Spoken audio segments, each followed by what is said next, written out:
नमस्कार. जय श्रीराम.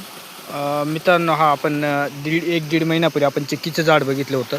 त्याच्यामध्ये काय बदल वगैरे झाले आहेत, सेटिंग वगैरे आपण आता बघत तेव्हा त्याची पत्ती बघा अशी स्ट्रॉंग पण हिरवगार पण आहे त्याची पत्तीमध्ये, म्हणजे पानांमध्ये. झाड कोणतं बी झाड कुठं पण म्हणजे पान इथंच शुगर पानांमध्ये शुगर तयार करते. म्हणजे कारण की जी शुगर वगैरे कुठल्याही प्रकारचं औषध सोडायची गरज नसते. आता आपण हे बघितलं आहे चक्की हे बघा हिच्यामध्ये आता केवढी मोठी झाली आहे चक्की वगैरे आपली. कारण तिच्या आज पोषण कमी पडून राहील तिला. आपण कुठलाही कारण की काही काही मी काही काही ठिकाणी बरं रस्त्याने गेल्यावर 1-2 ठिकाणी प्लॉट बघितला होता चक्की वगैरे यांचा. काही काहींनी काय 1.5-2 लाख रुपये खर्च करून त्यांचा प्लॉट वगैरे सक्सेस नाही झाला. कारण ते म्हणतायत की वातावरणाच्या दोषामुळे. पण कुठल्याही प्रकारच्या शेतीला कुठल्याही आता इथं कोणत्या प्रकारचं वातावरण आहे, तिथं जे वातावरण आहे इथंच वातावरण आहे. कारण की आपली जी शंका असते वातावरणामध्ये कुठलाही दोष नसतो. कारण की ठीप मवा वगैरे केव्हा पडतो, जे आपल्या जे आपली माती कमजोर असली तर तेव्हा लगेच कमजोरीवर ठीप मवा लगेच अटॅक करतो. हे बघा आपलं सेटिंग वगैरे अजून पण काही काहींचं असे सेटिंग पण होते, क्रॅप होतात. म्हणजे आता ही सेटिंग एवढी वगैरे होती.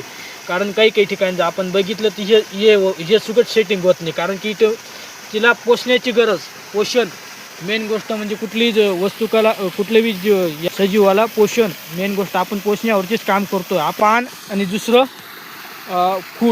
खोड म्हणजे पांढरी मुळी वगैरे किती छान प्रकारे बघा. आता जी त्यामध्ये आपण कुठल्याही प्रकारचं रासायनिक वगैरे कुठलेही वापरले नाही आहे. आता हे म्हणजे मी खाण्याकरता बी जर वापरलं तर त्याच्यामध्ये एकदम खाण्यासाठी एकदम चविष्ट. कारण की त्याच्यावरती विषदारी कुठलाही पदार्थ आपण टाकलेला नाही, कुठलंही केलं नाही. त्याच्यावरती याच्या फुलांवरती मधमाशी वगैरे सुगट बसते. कारण की मधमाशीला इथं कीटकनाशक वगैरे मी जर मारलेलं असतं तर पण इथं मधमाशी बसली नसती. कारण की मधमाशी भरून कारण की त्याच्यामध्ये पाण्यामध्ये तेजपणा काही पानं वगैरे बत आहेत. पण तो आता प्रॉब्लेम सॉल्व झाला आहे. जसं त्याच्यामध्ये जशी ताकद वाढेल तसं आपला हे झाड अजून ग्रोथ करणार. हे बघा किती सेटिंग वगैरे काही काहींची सेटिंग होते पण फुल गळती वगैरे सेटिंग होतच नाही.